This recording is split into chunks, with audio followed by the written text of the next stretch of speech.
Hi BookTube, it's Amy. I went book shopping the other day and I confined myself to the paperback section.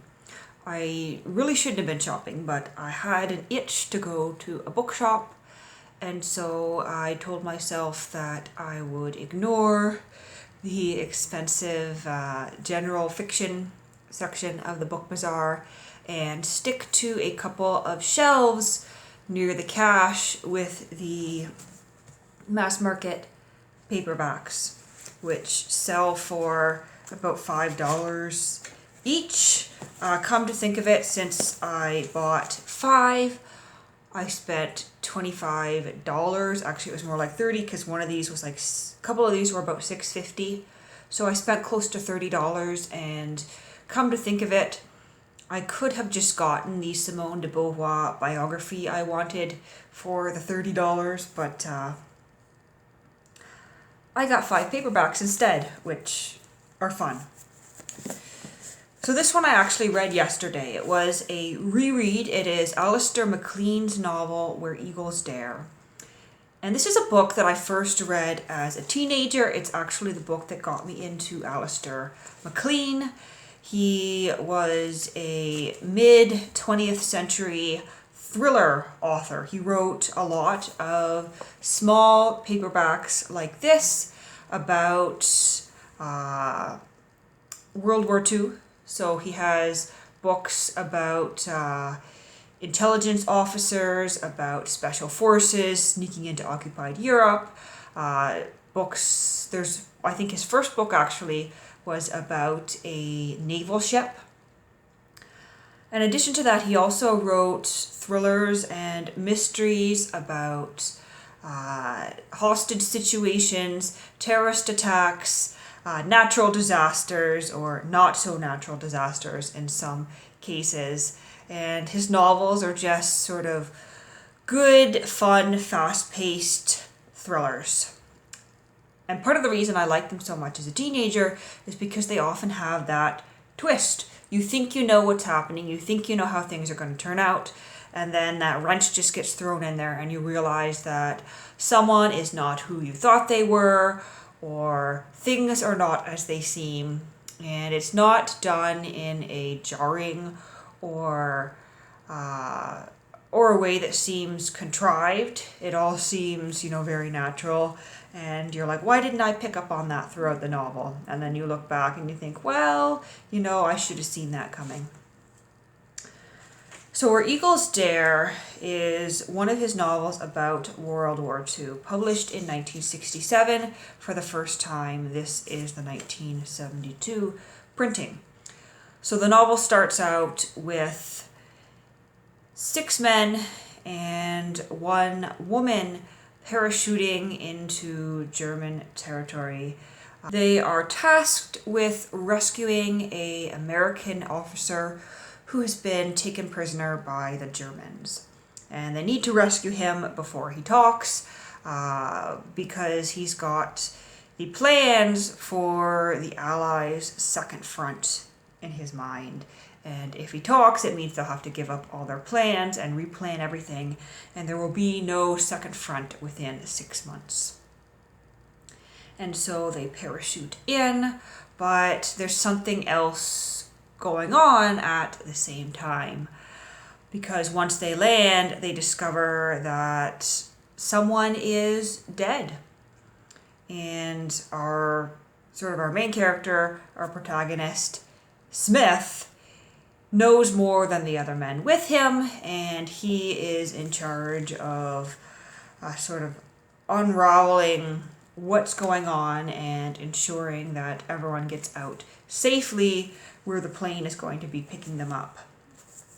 So that's a fun novel, and there was actually a movie made as well. I was looking at the Alistair MacLean section, and I grabbed this one called Hostage Tower. Now, it's actually not by Alistair MacLean. It's one of those ones where they put his name in big letters on the cover, calling it Alistair MacLean's Hostage Tower, and then it says written by John Dennis. Now, a spectacular all-action film. And so, as I understand, Alistair MacLean was asked to contribute to a film script, but he didn't actually end up writing the book that accompanies the film.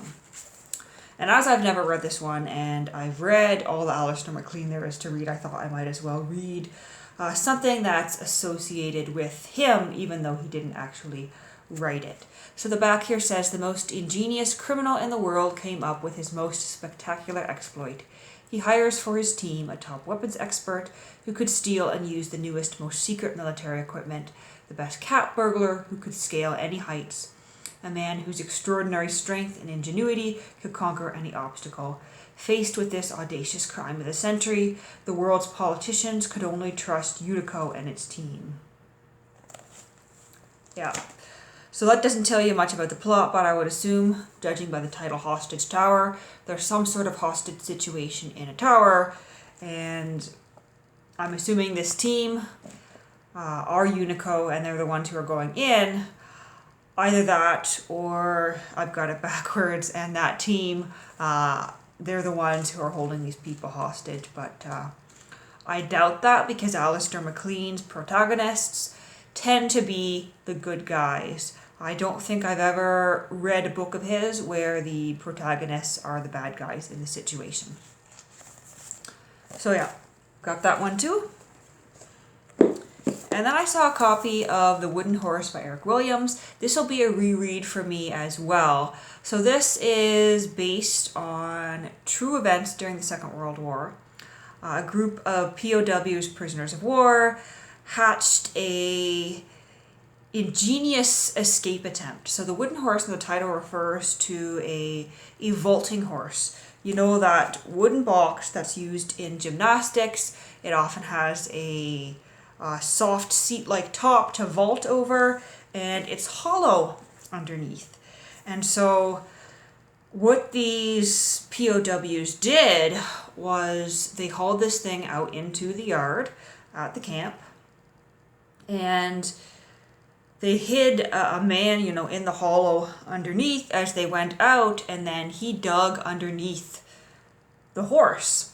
And each time when they were finished, they would cover the tunnel entrance with a board, spread some dirt over top, and then take the wooden horse back inside the barracks. And their tunnel is, it's out in the open, but it's not visible. And then, of course, the next day they'd come back out with the guy underneath the wooden horse, place the wooden horse back in the same spot, dig up that dirt that's over the covering, remove the board, go into the tunnel, and continue digging. I don't believe there's ever been a movie made about this, but it's quite an exciting book to read.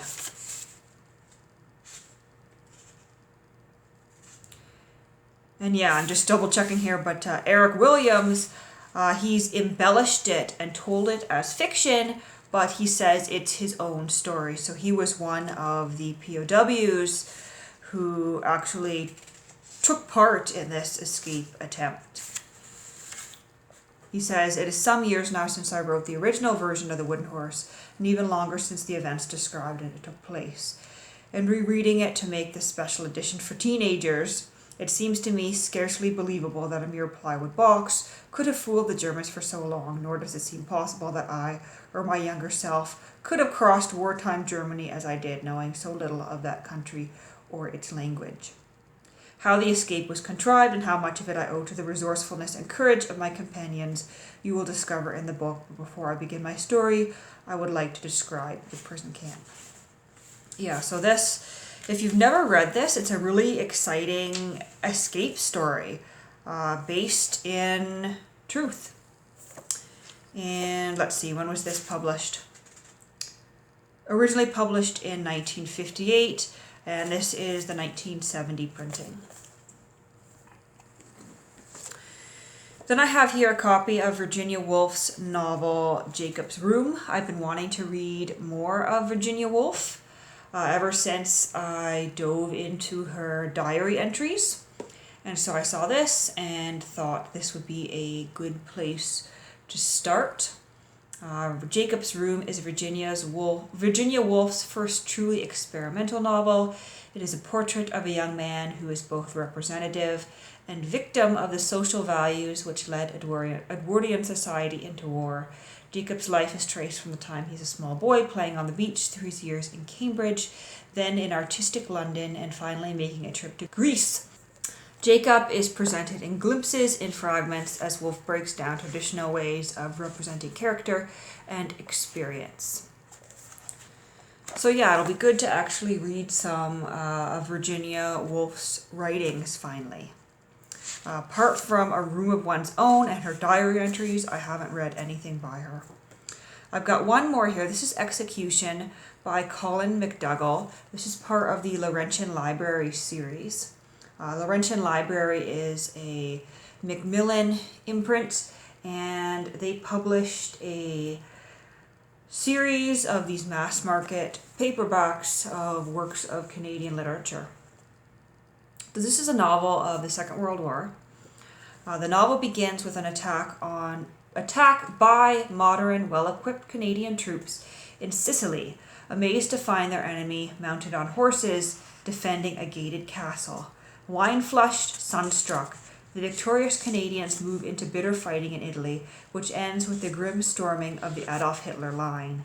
The theme is execution, a friend and foe and man himself. Adam, the chief character, Bazin, Rifleman Jones, the Padre, and the rest of the soldiers discover that execution is the essential evil. It is their plight and man's to share in execution, and at the same time to struggle towards meaning and justification. So the back of that sounds quite pretentious, but I think that was Laurentian Library's style in writing the backs of these books. So we'll see how this novel is. I've never read it. I've never heard of it. Published in 1958 originally. This is the 1967 printing. So that's my little book haul. I'll read some of those in the coming days, and I'll see you tomorrow with the next video for my Vlogmas.